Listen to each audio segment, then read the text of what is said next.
আমরা যখন মানে ঢুকি দেখি আগুনের স্ফুলিঙ্গ, সাথে সাথেই একটা ডেড বডি একদম মানে গলিত, মানে আপনার এটা যে একটা মানে মানবদেহ এটা আইডেন্টিফাই করার মতো কোনো মানে সুযোগই ছিল না। মানে একটা বিভৎস একটা মানে আজকে যে ঘটনা ছিল, অঙ্গ প্রত্যঙ্গগুলো একদম পুরাই ডেস্ট্রয় হয়ে গেছিলো, আলাদা আলাদা হয়ে গেছিলো, মানুষের মানে হিউম্যান বডি হিসেবে আইডেন্টিফাই করার মতো ছিল না। অনেক ছাত্ররা আসতেছিল যে তাদের কাপড় পুড়ে গেছে, শরীর থেকে চামড়া উঠে গেছে, মানে শরীরে বিভিন্ন অঙ্গ প্রত্যঙ্গ জ্বলে গেছে, মানে তাদের বলতেছিল আমাদেরকে এখান থেকে নিয়ে যান, বাঁচান, যে মানে আমরা সহ্য করতে পারতেছি না।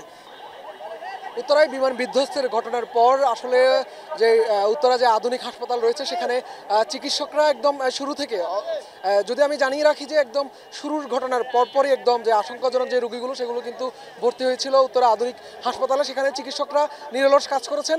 একদল চিকিৎসক আমাদের সাথে আছেন, তাদের সাথে কথা বলবো এবং জানবার চেষ্টা করবো যে ঘটনার আসলে পুরো বিষয়টি আসলে জানবার চেষ্টা করবো। আসলে বলছিলেন যে একদম শুরু থেকে আপনারা ছিলেন, কেমন ঘটনা দেখেছেন বা যারা যারা এসছেন তাদেরকে কি মানে আমরা যখন ঘটনাটা শুনি মানে আমরা পুরো বিস্মিত হয়ে যাই।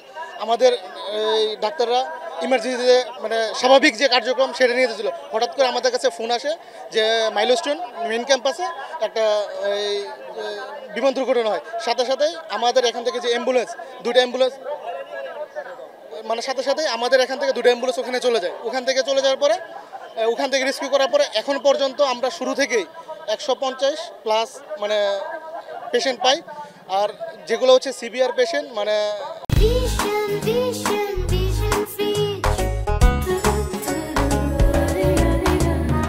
আমরা সাধারণ যে ট্রিটমেন্টটা সেটা ট্রিটমেন্ট দিয়ে আমরা ঢাকা মেডিকেল কলেজের বার্ন ইউনিট অথবা ন্যাশনাল যে বার্ন ইউনিট ওখানে আমরা রেফার করে দিছি। আর যেগুলা এই মানে নর্মাল তাদেরকে আমরা আমাদের 4তলা ডে কেয়ারে ওখানে মানে ভর্তি হিসেবে রাখছি। মানে আপনি ঘটনাস্থলেও গিয়েছেন এবং ঘটনার যে বিভৎসতা সেটিও দেখেছেন এবং একজন ডাক্তারের পাশাপাশি একজন সাধারণ মানুষ, আপনার আসলে বিষয়টি পুরো ঘটনাটি আসলে কতটা মর্মাহত করেছে এবং কি বলবেন? মানে মানে খুবই হৃদয় বিদারক এবং মর্মান্তিক। মানে আমরা যখন ঘটনাটা শুনি আমাদের মানে বিশ্বাস হইতেছিল না। আর যখন আমরা মানে সরজমিনে যাই মানে এটা আনবিলিভেবল, মানে এটা বলার মতো ভাষা নেই। মানে কি একটা বিভৎস। আমাদের এখানে 2টা কেস আসছে, মানে ডেড বডি আসছে। আর মানে কি মানে মানে ছুটি মানে আধা ঘন্টা পরে ছুটি হয়ে যাবে, আধা ঘন্টা ছুটি মানে এর আগে এই জিনিসটা হয়ে গেছে। মানে হৃদয় বিতরক একটা ঘটনা, মানে নিজে ভাষায় প্রকাশ করার মতো না। যদিও আমরা মেডিকেল স্টুডেন্ট ডাক্তার, তারপরে এজ এ সাধারণ মানুষ হিসেবে এটা মানে সহ্য করার মতো মানে এটা ছিল না যে জিনিসটা আজকে হয়েছে। কি দেখেছিলেন সেখানে গিয়ে আসলে তাৎক্ষণিক আপনার মানে মানে আমরা যখন মানে ঢুকি দেখি আগুনের স্ফুলিঙ্গ, সাথে সাথেই একটা ডেড বডি একদম মানে গলিত, মানে আপনার এটা যে একটা মানে মানবদেহ এটা আইডেন্টিফাই করার মতো কোনো মানে সুযোগই ছিল না। মানে একটা বিভৎস একটা মানে আজকে যে ঘটনা ছিল, অঙ্গ প্রত্যঙ্গগুলো একদম পুরাই ডেস্ট্রয় হয়ে গেছিলো, আলাদা আলাদা হয়ে গেছিলো, মানুষের মানে হিউম্যান বডি হিসেবে আইডেন্টিফাই করার মতো ছিল না। যারা আহত হয়েছেন আসলে তাদেরকে কি অবস্থায় দেখেছেন এবং আর মানে আপনার 30% যে বার্নগুলো আমাদের আছে তাদের সাথে আমরা সাধারণ যে ট্রিটমেন্ট করছি আমাদের এই আপনার কেবিনগুলোতে তাদেরকে আমরা অ্যাডমিট করছি। 30+ যে বার্নগুলো ছিল তাদেরকে আমরা উন্নত চিকিৎসার জন্য মানে সাধারণ যে ট্রিটমেন্টটা আমরা দিয়ে উন্নত চিকিৎসার জন্য আপনার ঢাকা মেডিকেল কলেজে বার্ন ইউনিট এবং ন্যাশনাল বার্ন ইউনিট আমরা ওখানে রেফার করে দিই।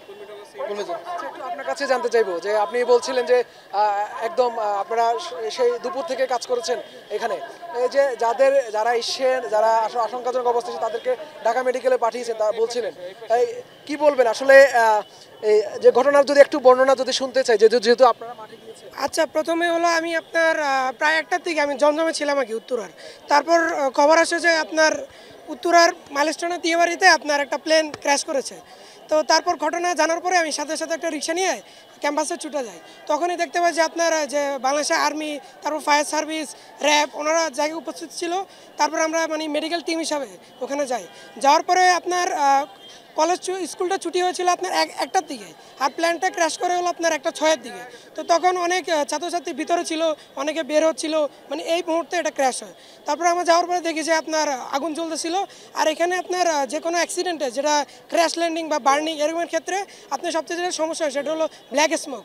এটার কারণে মানে বেশিরভাগ স্টুডেন্ট যারা বার্নিং হয় বা না হয়, কিন্তু দেখা যায় যে মানে আপনার অনেক সময় তাদের নিঃশ্বাস বন্ধ হয়ে যায়, রেসপিরেটরি সিস্টেমে আঘাত করে। তো আমরা তাড়াতাড়ি যাদেরকে পাইছি ওদেরকে আমরা অ্যাম্বুলেন্স অ্যাম্বুলেন্সে ট্রান্সফার করে দিয়েছি, মানে যাদেরকে মানে যতটুকু সম্ভব ছিল। তারপর বাকিটা আমাদের সাহায্য করেছিল এখানে ফায়ার সার্ভিস ইউনিট ছিল, যেটা আপনার দিয়াবাড়িতে। তারপর এখানে আমাদের আর্মি ভাইরা ছিল, তারা আমাদেরকে সার্বিক সহযোগিতা করেছিল। যারা মারা গিয়েছে তাদের আসলে যে শরীরের যে মেন কি কারণে আসলে তারা ঠিক মারা গেছে, সেটা কি আগুনে পুড়ে গিয়ে নাকি আসলে আপনার যারা আপনার মানে তাদের বিস্ফোরণ হয়েছে, তখন তাদের তো বডি পার্টসগুলো আলাদা হয়ে গেছে, তাদের তো বাঁচানো কোনো সম্ভব না। আর যারা আপনার ওখানে যারা মেইনলি আপনার বার্নিংয়ে মারা যায় হলো আপনার যারা ধরেন বার্ন হয়নি, তারা মারা যায় হলো আপনার ইয়ের কারণে, ব্ল্যাক স্মোকের কারণে, যেটা আপনার রেসপিরেটরি সিস্টেমকে আঘাত করে আর কি। যার কারণে ধরেন এখানে আমরা আনার পরে আপনার ইনহেলেশন দিয়েছি, প্রাইমারি ট্রিটমেন্ট যেটাকে বলে।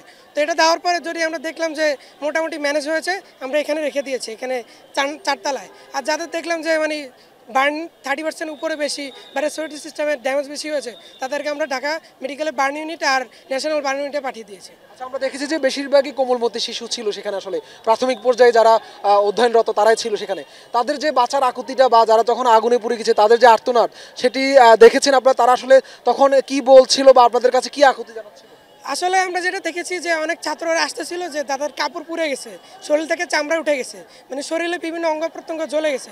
মানে তাদের বলতেছিল আমাদেরকে এখান থেকে নিয়ে যান, বাঁচান, যে মানে আমরা সহ্য করতে পারতেছি না, মানে আগুনে আমাদের শরীর পুড়ে যাচ্ছে।